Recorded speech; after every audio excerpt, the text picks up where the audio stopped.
Welcome to Tasting Wine. I'm Haley. I'm Toph. Today we're tasting wine. We have a Pinot Noir from Humboldt County called, is it Briceland? Yeah, Briceland. Briceland. Look how cool this label is. This thing is awesome. That's super, super cool. Humboldt County.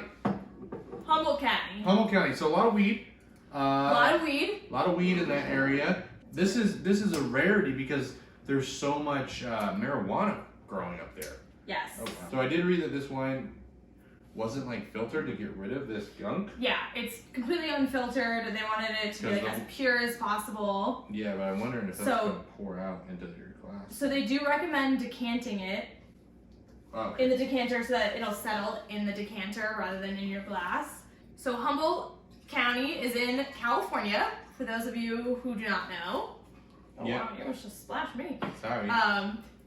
And okay, if we're gonna get into some Netflix recommendations, Oh, Murder Mountain. Oh my gosh.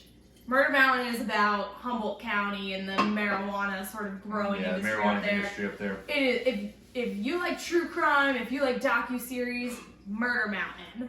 Bright cherries, and then there's a softness and gracefulness in there. That's Rose just petal. like It's rose petal. rose petal. Yep. There it is. Wow, that is beautiful rose petal. Wow, this is really unique. Gosh. Oh my gosh, this has a really unique smell. Yeah. Oh wow. This smells incredible. Only 117 cases produced. So that's not that much. Like what? Which is not. Like 1,000, 500 bottles or something like that. That's not that much wine. It's actually incredibly hard to get this wine. Yeah, this is a rarity to find. Being that there aren't that many vineyards in Humboldt County, the ones that are up there are very small production. Yeah, and this producer, founded by Joe Collins, he kind of was like the, planner and founder of all kind of like grape growing with Pinot Noir, Cabernet Sauvignon, and I believe Sauvignon Blanc in Humboldt County region.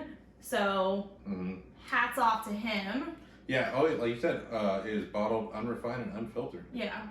Preserving all of the flavors and all of the textures. This, you gotta try it. No, I'm stuck on the smell. No, try it. We've said two things about Hold the on. smell. It's so complex. Okay, that's fine. No, I will not taste the wine. I just know the smell's gonna get even more complex after tasting it. Oh my gosh. Yeah, I just know that this wine is going places just after that first sip. Ooh. But feel how it's kind of short and kind of tight? Like this needs some. I think this needs to decant for a little bit. This needs like a little bit, not long. But it's beautiful on the taste It's already. beautiful. It's beautiful. And it has some of those rose petals and that elegance and that just softness. But then it almost feels like there's just this power coming behind it. Like it's almost like when the tide's coming in, that's like you can't really see it, but there's just an insane amount of power. So it's only been like 20-25 minutes. Yeah, somewhere around there. But that was the winemaker's recommendation, was decant, wait about 20 minutes, get rid of the gunk in there. But so nice. But this is so nice. It's like, so we already said like the rose petal. I think it has like plum on it, a little black currant, some baking spices. Yeah. You said rose petals? Yeah. Yeah.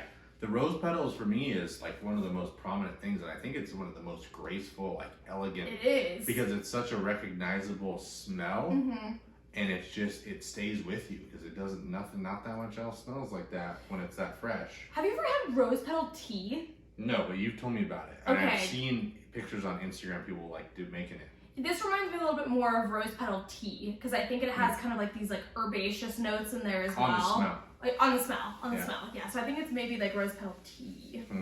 Yeah, this is one of those wines that you can smell all day long. If you're a Pinot Noir fan, if you're like a Burgundy fan, this has those soft, just elegant, graceful, super, super nice, pleasant nose flavors. So we were reading a little bit about this wine, and apparently it has a little bit of like Burgundian terroir. And I think that I would agree with that. What do you think? Yeah, this is subtle, but it packs this power punch. Like it has so much grace and balance, and it just it almost like the flavors are being stretched and pulled like Laffy Taffy or something like that. Like when you watch that Laffy Taffy thing and it pulls that stuff, it's like those flavors after you drink it are just stretching inside of your mouth, and you kind of are still getting a lot of those flavors that we talked about on the nose. But this is so great. I'm also picking up on some strawberries, like some wild strawberries. Yeah, I would say wild strawberries for sure. But I also feel like they're like kind of in the background. There's a little bit of like this really nice smokiness to it, but it's really subtle. I think it's kind of like layers deep. Yeah, this is a wine that has a lot of complexities. I haven't gotten there yet.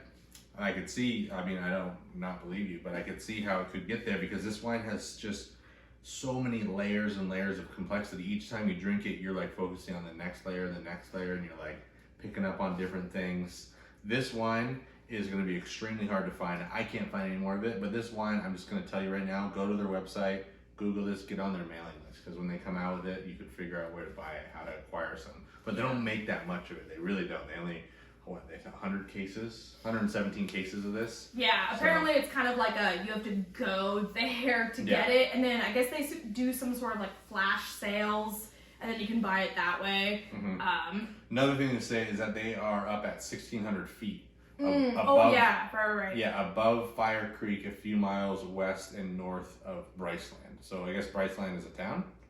That's what I'm thinking. Yes. Yeah. Yeah, so it's like south-facing slopes, a lot of like fog rolling in, 1,600 feet above sea level. Grapes enjoy a long, mild fall above the cool fog. I think this might be one of my favorite California Pinot Noirs. Pinot Noirs. And the other thing about this, it was like 35 or 40 bucks. And from a super small producer like that, No. Yeah, this was like 35 or 40 bucks.